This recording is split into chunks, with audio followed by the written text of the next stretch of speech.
नमस्कार साथियों, कैसे हो आप। जैसे कि मैंने आपको बताया कि मैं आपके लिए आरोही और अवरोही बता चुका हूँ। और भिन्न के लिए मैंने आपसे स्पेशल वीडियो बोला था कि आपके पास छोटी बड़ी भिन्न के लिए मैं आपकी स्पेशल वीडियो लेके आऊँगा।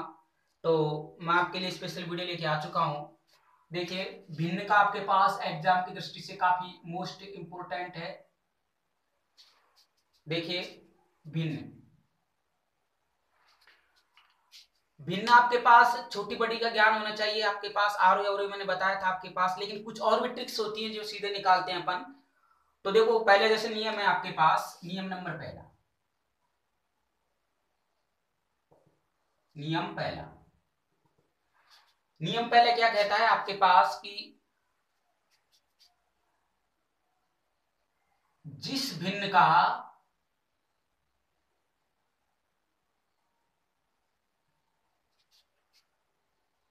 हर समान हो, जिस भिन्न का हर समान हो। तो देखो, जिस भिन्न का हर समान हो, जैसे एग्जांपल लेते हैं अपन। हर समान हो तो आपके पास 4/7, 3/7, 6/7 और 2/7। जिस भिन्न का हर समान हो, यानी भिन्नों का क्या है, हर समान है। तो आपके पास ऐसी कंडीशन में आप इस सवाल पे ध्यान रखोगे कि जिस भिन्न का हल सब आपके पास यानी हर समान हो, तो हर आप क्या है आपके पास सात सात सात है। तो अब आप क्या करोगे, सबसे बड़ी भिन्न निकालोगे। तो सबसे बड़ी भिन्न पे आपके पास क्या रखोगे, सबसे बड़ी भिन्न। इसमें सबसे बड़ी भिन्न निकालोगे। तो सबसे बड़ी भिन्न का आपके पास जो सवाल रहेगा, इसका नियम होता है कि आपके पास हर समान होने पर वो भिन्न बड़ी रहेगी जिसका क्या हो, अंश समान हो। सॉरी, अंश क्या हो, बड़ा हो। कौन सी भिन्न बड़ी रहेगी, जिसका अंश बड़ा हो।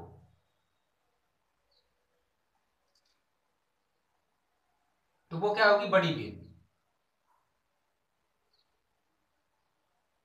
और जिसका अंश छोटा हो वो छोटी भिन्न। तो आपके पास सबसे बड़ा अंक कौन सा है आपके पास, 6/7। तो सबसे बड़ी भिन्न कौन सी हो गई, 6/7। उसी तरह सबसे छोटी भिन्न, तो सबसे छोटी भिन्न आपके पास रहेगी जिसका आपके पास क्या हो, अंश छोटा हो। तो देखो क्या अंश है आपके पास, अंक 2/7। तो जिस भिन्न का आपके पास हर समान हो, तो आपके पास छोटी बड़ी करने के लिए, यानी कौन सी भिन्न छोटी रहेगी कौन सी बड़ी, तो उसके लिए आपके पास क्या होना चाहिए, आपके पास अंश, जिसका अंश भिन्न का अंश बड़ा हो वो संख्या बड़ी रहेगी, जिस भिन्न का अंश छोटा हो वो संख्या छोटी रहेगी। ठीक है, पहला नियम बता दिया आपके पास। क्या होने पर, आपके पास हर समान होने पर बड़ी संख्या आपके पास जिसका अंश बड़ा हो, छोटी संख्या जिसका अंश छोटा हो। अब देखते हैं आपके पास नियम नंबर 2। ये तो था आपके पास हर वाला, अब देखते हैं भिन्न वाला। ठीक है, तो देखो नियम नंबर 2 आपके पास क्या कहता है, जिसका अंश या जिस भिन्नों का जिस जिस भिन्न का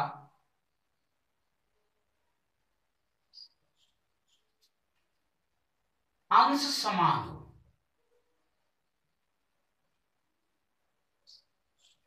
उनके लिए क्या नियम बनता है। देखो आपके पास जिस भिन्न का अंश समान हो, तो देखो आपके पास 9/11, 9/16 और 9/17। तो देखिए आपके पास अपन से पूछ रहा है वो कि बताओ इसमें बड़ी भिन्न कौन सी है, छोटी भिन्न कौन सी है। आप और बढ़ा सकते हो यहाँ पे, है ना। तो देखो बड़ी भिन्न कौन सी रहेगी, जिसका क्या हुआ आपके पास, जिसका हर छोटा हो। तो आप रखोगे, इस कंडीशन में क्या होगा, जिसका हर छोटा हो वह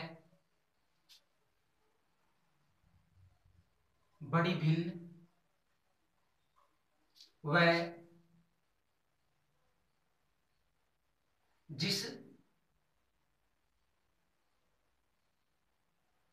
जिसका हर बड़ा हो।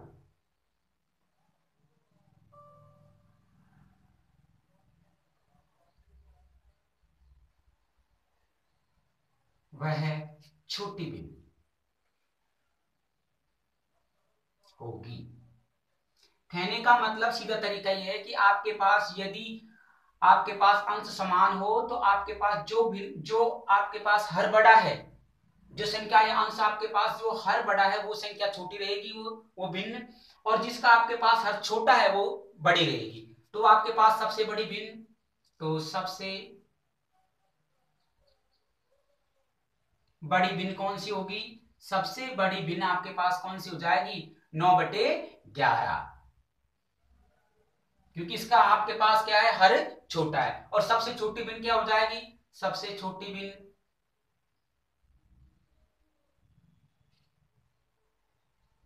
सबसे छोटी भिन्न जिसका क्या हो आपके पास, जिसका हर क्या हो, बड़ा हो, तो 9/17। तो इसका आंसर कितना आ गया आपके पास? 9/17 छोटी भिन्न। आप सबसे बड़ी कौन सी होगी? 9/11। तो ध्यान रखो, आपके पास दो नियम मैंने बता दिए। आपके पास पहले नियम बताया था कि जिस भिन्न का हर समान हो तो वो उस भिन्न को बड़ा छोटा के लिए आपके पास क्या करना पड़ेगा, उसके अंश में जो अंक बड़ा है वो भिन्न बड़ी रहेगी और जो अंक छोटा है वो छोटी रहेगी। और जिस भिन्न के आपके पास क्या अंश समान हो तो उसमें क्या रहेगा, जिस भिन्न का हर आपके पास बड़ा रहेगा वो छोटी भिन्न मानी जाएगी, जिसका हर आपके पास छोटा रहेगा वो बड़ी भिन्न मानी जाएगी। ठीक है, नेक्स्ट देखिए सर, ये बात तो सही है आपकी, लेकिन अब ये बताओ कि हमें चार भिन्न दे दे वो, यानी चार भिन्नों को देके अपन से पूछ ले वो कि बताओ इसमें से छोटा बड़ा कौन सी है, तब क्या करेंगे? तो देखो आपके पास मैं बता रहा हूं, जैसे आपके पास दे रखा है 2/7, फिर दे रखा है आपके पास 2/5, और फिर दे रखा है आपके पास 5/7, और फिर दे रखा है 3/4। तो देखो ऐसी कंडीशन में क्या है, न तो अपन को हर समान लग रहा है न अंश लग रहा है। तो अब अपन क्या करेंगे, इसमें एक नियम होता है सर, देखो आप तुरंत रख दोगे यहाँ पे 2/7, दो दो भिन्नों से तुलना करेंगे अपन, 2/7 और 2/5।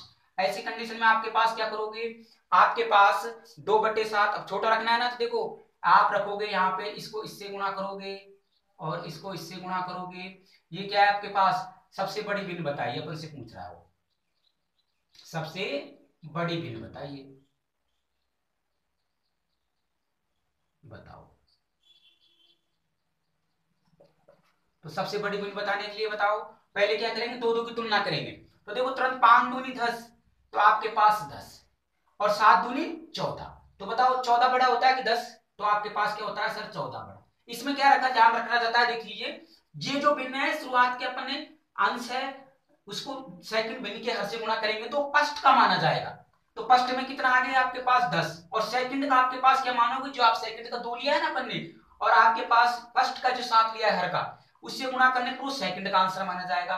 तो इस कंडीशन में कौन सी बड़ी हो गई, 14 बड़ी हो गई सर। चलो बड़ी हो गई, इसको यहाँ रखते हैं, फिर दूसरे से तुलना करते हैं। चलिए रखा अपन ने कितना, 2/5। अब क्या करेंगे, अब आपके पास इस भिन्न से तुलना करेंगे तो क्या कितना रख देंगे, 5/7। इसमें देखेंगे कि कौन सी भिन्न बड़ी है, तो देखो वही मैंने बताया फर्स्ट फार्मूला आपके पास इस तरह से। तो अब इस भिन्न का आपके पास इससे गुणा कर देंगे तो कितना आ गया, 14, 7 दूनी 14, फिर ये कितना आ गया 25। बोलो 14 बड़ा होता है कि 25? तो क्या होता है 25 बड़ा। तो मैंने बता रखा है चीज जिसके साइड आपके पास में खुला रखा हो। तो अब ऐसी कंडीशन में यहां तो ये भिन्न बड़ी हो गई थी, लेकिन अब आपके पास कौन सी भिन्न बड़ी हो गई, 7 दूनी 14, ये तो छोटी पड़ गई। अब बड़ी कौन सी आ गई, 5/7, क्योंकि 25 बड़ा है। अब 5/7 को आप इधर लेके आओगे तो 5/7 की आपके पास तुलना किससे करोगे, 3/4 से, 3/4। तो अपन ने क्या किया, इसको क्रॉस पे रखा, यहाँ क्रॉस रख दिया अपन ने। अब देखो इसको रखते 5 चौका 20, 20 रख दिया सर। फिर आपके पास 7 या 21। तो देखो कौन सी बड़ी है, ये भिन्न बड़ी है। तो मेरे कहने का मतलब आपके पास ये है कि अब इनकी तुलना करते हैं तो आपके पास कौन सी भिन्न बड़ी रहेगी। तो देखो पहले अपन ने किया 5 दूनी 10 और 7 दूनी 14। तब अपन ने देखा कि 5 दूनी 10 फर्स्ट वाले का जो अंक लिया अपन ने सेकंड से किया तो फर्स्ट का अंक माना जाएगा कितना, भिन्न का 10, सेकंड का कितना मानोगे आप, 7 दूनी 14। इस कंडीशन में तो ये बड़ी हो गई। फिर यहाँ तो बढ़िया ही है, लेकिन फिर इससे तुलना करते हैं तो 7 दूनी 14, 50 25। तो ये बिन 7 दूनी 14 इसका हो गया और 25 इसका हो गया, जिसका मतलब इससे भी बड़ी कौन सी आ गई, ये बिन बड़ी आ चुकी है, 25 है इसका। फिर आपके पास इसको रखोगे 50, 5 20 आपके पास आ गया, तो 20 अपन ने रखा और इसको कितना रखा 21। तो देखो ये बिन इससे तो बड़ी है, लेकिन अपन ने यहाँ पे रखा 21, तो आपके पास बड़ी कौन सी बिन हो गई, ये 21, यानी 3/4, 3/4 सबसे बड़ी भिन्न हो चुकी है। तो सबसे बड़ी भिन्न। अच्छा सर ये तो सही है कि आपने सबसे बड़ी भिन्न लिख दिया है, लेकिन हमें ये सबसे छोटी भिन्न का पता कैसे लगेगा? दिख रहा है सर अपन को ऑलरेडी पहले, क्योंकि आपके पास क्या है, यहाँ 10 है और सब अंक बड़े हैं, तो सबसे छोटी भिन्न कौन सी आ गई? 2/7। चलो इसको भी रख देते हैं अपन, रख दीजिए सर। तो सबसे छोटी भिन्न क्या आ गई? 2/7 सबसे छोटी भिन्न है, सबसे छोटी भिन्न, छोटी भिन्न। ठीक है सर, यहां तक अपन ने बता दिया, बड़ी छोटे का ज्ञान हो गया अपन को। अपन ने आपको, मैंने हर का भी बता दिया, अंश का भी बता दिया, और आपके पास इसका भी बता दिया निकालने के, मान लो अंश समान हो तो क्या करोगे, आपके पास ये भी मैंने सवाल बता दिया आपको ना। तो देखो अब अपन देखते हैं यहाँ पे कि भाई ये हो चुका है, लेकिन एक सवाल सर हमारे दिमाग में आ रहा है कि मान लीजिए ये तो अपन ने बता दिया आपने, और इससे अपन आरोही अवरोही भी रख सकते हैं सर, आरोही अवरोही के रूप में भी रख सकते हैं। तो आप आरोही अवरोही के रूप में कैसे रखेंगे सर? भाई बड़ी वाली हो गई ना और छोटी वाली हो गई, बची कौन सी? दो भिन्न, तुलना कर लो, ये छोटी हो गई ये बड़ी हो गई, कौन सी बच रही? 14। तो देखो 14 आप यहाँ आया तो 14 25 बड़ी हो गई, तो ये बड़ी हो गई, रखना चाहते हो तो आपके पास बड़ी हो गई। तो आपके पास इसको आरोही भी बना सकते हो और अवरोही में भी बना सकते हो। ठीक है, देखिए सर बता चुका हूं मैं आपको, है ना। अब भिन्न कम थोड़ा एग्जाम्पल ले लेते हैं, क्वेश्चन ले लेते हैं जो अपने आप का एग्जाम दृष्टि से ऐसे पूछा जाता है कि छोटी बड़ी भिन्न बताओ। आरोही अवरोही नहीं पूछता है अपन से, वो ना कि बताए आरोही क्रम, हाँ ये पूछ सकता है आरोही क्रम में कौन सी भिन्न, चार ऑप्शन देखे, लेकिन अब अपन क्या करें, छोटे बड़े के रूप में लिखेंगे। तो देखो सवाल नंबर पहला कह रहा है कि सबसे बड़ी भिन्न बताओ, तो अपन को क्या करना है, इसमें पूरी तरह नहीं करना है, बस एक एक अंक को लेना है। तो देखो पहले यहाँ पे लेते हैं अपन, तो यहाँ पे आपके पास भिन्न की बात कर रहा है, तो अपन क्या करेंगे, जैसे इसका लिया अपन ने, तो यहाँ भाग नहीं जा रहा है, मैंने यहाँ पे 0 लगा दिया है, भाग सब लगा दिया, दशमलव के लिए एक आपके पास काउंट लगा दिया है, तो 7 7 49, एक एक अंक लेते हैं। देखो लेकिन अपन ने यहाँ लिया आपके पास, तो यहाँ कितने हो गए आपके पास 13, यानी यहाँ भी 7 बार गया, क्योंकि आपके पास 13 13 7 126। पहले तो भाग नहीं जा रहा है, क्या लगाओ, काउंट 0 लगा के दशमलव लगाओ, क्योंकि 13 बड़ा छोटा है 18 बड़ा है, तो आपके पास कितनी बार गया, ये भी 7 बार चले गया, गड़बड़ हो गई सर, यहाँ पे सबसे बड़ी भिन्न की बात कर रहा है। चलो आगे चलते हैं अपन, तो अपन ने क्या किया, यहाँ पे 21 8 किया तो आपको 49 होता है, 21 8 21 7 249, जैसे आप रखोगे ना 21 31 7 सॉरी, तो आपके पास यहाँ कितने आ गए 47। आप आपके पास 8 रखते हो तो कितना आ गया, यहाँ पे 8 रखोगे तो 8 8 या 24, इसका मतलब आपके पास यहाँ पे कितने थे, 7 और 7 या 21, और आपके पास 48, तो 8 बार चले गए, 9 बार तो ज्यादा हो जाएगा, 9 9 27, तो आपके पास यहाँ पे कितने आ गया, और अब संख्या कितनी है 270 और 249 हो जाएगा, तो यहाँ कितने बार आ गया आपके पास 8 बार। चलो यहाँ पे बात क्या कर रहा है वो, सबसे बड़ी भिन्न की, तो सर इसको छोड़ना है, देखना क्या है, सबसे बड़ी भिन्न इस पे चल रहा है, और यहाँ पे तो अपन को पता है कि भागने जा रहा है, तो अपने दशमलव लगा दिया, 7 दूनी 14। बात किसकी पूछ रहा है, ओनली बड़ी भिन्न की। तो बड़ी भिन्न तो यहाँ तो क्लियर है कि आपके पास 7 7 आ चुका है, ये तो सर आपस में वो रहेंगी। तो बड़ा अंक कौन सा आ गया 8, तो सबसे बड़ी भिन्न कौन सी होगी आपके पास, यहाँ पे हो गया आपके पास 27/31, 31 से ध्यान रखना, 37 नहीं है ना, 31। तो ऐसे एग्जाम में आया ना तो पूरे हल करने की आवश्यकता नहीं, एक पॉइंट पे हल कीजिए, यहाँ क्लियर है भाई, दोनों पे नहीं हो रहा। यदि यहाँ 7 आता ना तब गड़बड़ हो जाती सर, फिर अपन को क्या करता है, एक अंक और बढ़ाने पड़ते, लेकिन 8 आ चुका है तो कोई दिक्कत नहीं है आपके पास। अब देखिए आपके पास सबसे छोटी भिन्न बताइए, तो आपने यहाँ पे भाग दिया, 7 पंजो 35, भाग टूट की दशमलव लगेगा ही लगेगा, 7 पंजो 35, एक एक अंक लेते हैं सर, है ना। अब देखो यहाँ पे लेते हैं अपने पास 50 7 और 56, तो ज्यादा हो गया आपके पास, तो आप रखोगे कितना 45, 9 पंजो 45। चलिए सर अपन से बात क्या कर रहा है, वो छोटी भिन्न की बात कर रहा है। आगे चले अपन, तो आपके पास देखो मैंने यहाँ रख दिया दशमलव लगा के, यहाँ पे एक अंक उधार लिए 0, फिर उसके बाद 4 7 28, 7 आ गया सर। फिर आपके पास कितने रखे यहाँ पे 9 कम रह गया, 0 लगा दिया, 90 हो चुका, तो 11 8 88। बात किसकी कर रहा है वो, सबसे छोटी भिन्न की, लेकिन अंक 7 बड़ा और 8 बड़ा है, यहाँ पे सर आपके पास तुलना करनी पड़ेगी। तो देखो अब मैं बात कर रहा हूँ यहाँ पे कितने आए 35, तो कितने बच गए आपके पास, यहाँ पे 5, यहाँ 0 लगा दिया, 0 अपन ऑलरेडी ले चुके हैं, 7 7 49। फिर आपके पास देखो यहाँ कितने थे 45, और यहाँ कितने 45 थे, तो आपके पास वही 5 बच गए थे, तो 5 से बच गए तो कितने हो गए 50 हो गए, तो वही 9 कितने आ गए 5। अब वो सबसे छोटी भिन्न की बात कर रहा है, आपको यहाँ पे जाने की कोई आवश्यकता नहीं है, क्योंकि यहाँ तो 70 से ऊपर ही जाएगा अंक, और यहाँ 57, इन दोनों के बीच में पता लगेगा कौन सी है। तो सबसे छोटी भिन्न कौन सी आ चुकी है आपके पास, सबसे छोटी भिन्न आ चुकी है आपके पास 5/9। इस फॉर्मूले को आप एग्जाम में यूज करोगे, इस्तेमाल करोगे, और भिन्न का जो चैप्टर है मैं वो आपको बता चुका हूं, एक सवाल ये बता दिया कैसे एग्जाम में हल करोगे, अंश का बता दिया मैंने, हर का बता दिया आपके पास, आपके पास अब भिन्नों का चैप्टर पूरा हो चुका है।